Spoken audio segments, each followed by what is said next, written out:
Open quickly your Bible. Read in the book. Romans chapter 14. I bless your life. Listen to the word of God. What God is about to talk to us. Now the Bible says in the book of Romans chapter 4, chapter 4, 17.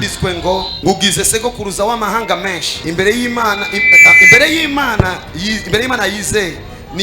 yizeye niyo izura bapfuye kandi yita ibitariho nk'ibiriho. Murongo wa 18. Aburahamu yizera yizigiye ibito kwizigiwe. Abraham believed that he would become a father of many nations. Now the problem of this generation, they believed.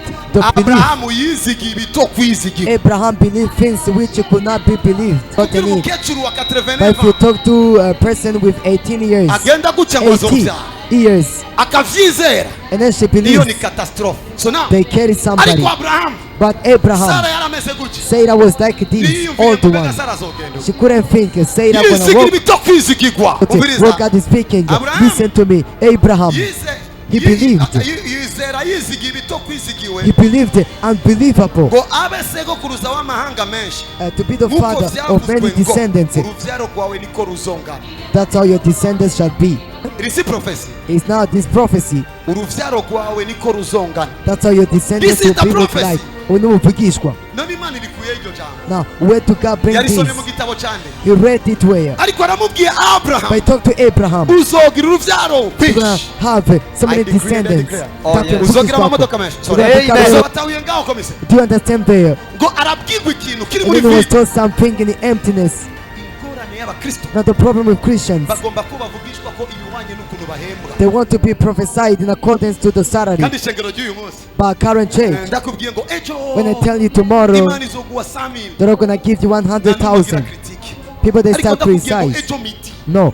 Well, if I tell you tomorrow afternoon you will become billionaires, I receive it. The first one to contradict it are those who say they pray. But Elisha, he was visited. He was asking first concerning Wamahanga. They say tomorrow, just right now. Now 10 kilos, one king believed, but the bodyguard of the king is saved. Even though God should open the doors of heaven, this cannot exist. Elijah told them, you shall see it with your eyes, but you won't eat it from it. The Bible says, suddenly as the king praised, he was standing on the gate. God told, king told them to stay. They crushed him. Now what killed him is the word of the prophet.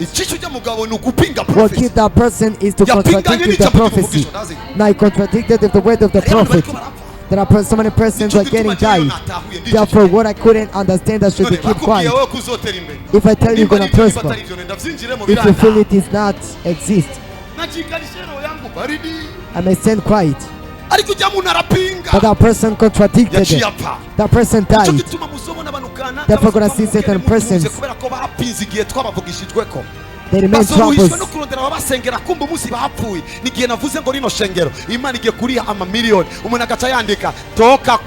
person should write. It doesn't exist.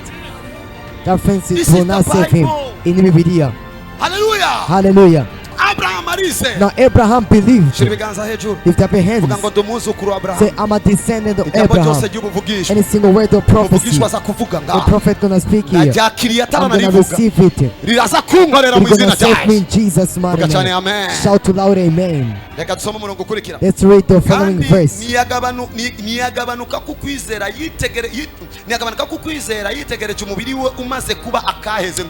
Without becoming weak in faith, he considered that the diploma was come.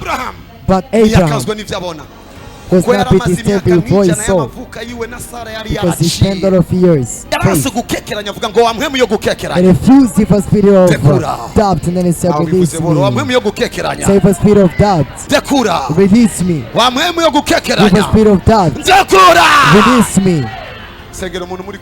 Pray for somebody together with hold his hand and say, I hold your hand. I pray for you in Jesus' mighty name.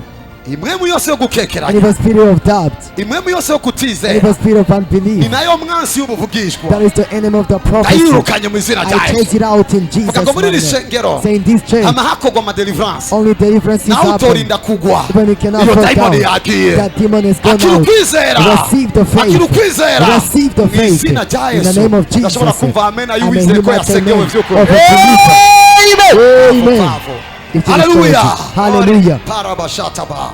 Murongo wa 20. Now 20 Ariko verse. yiyumviriye icyo Imana yamusezeraniye ntiyakekeranishwa no kutizera, ariko aremeshwa cyane no kwizera, ahesha Imana But he did not doubt. amenya neza adakekeranya yuko icyo yasezeraniwe ishoboye no Full of kubikora. convinced. Abraham yarizera prophecy. Abraham believed in prophecy. Yemera rwose yuko icyo asezeraniwe ashoboye He kugikorerwa. believed that everything was promised he may be saved.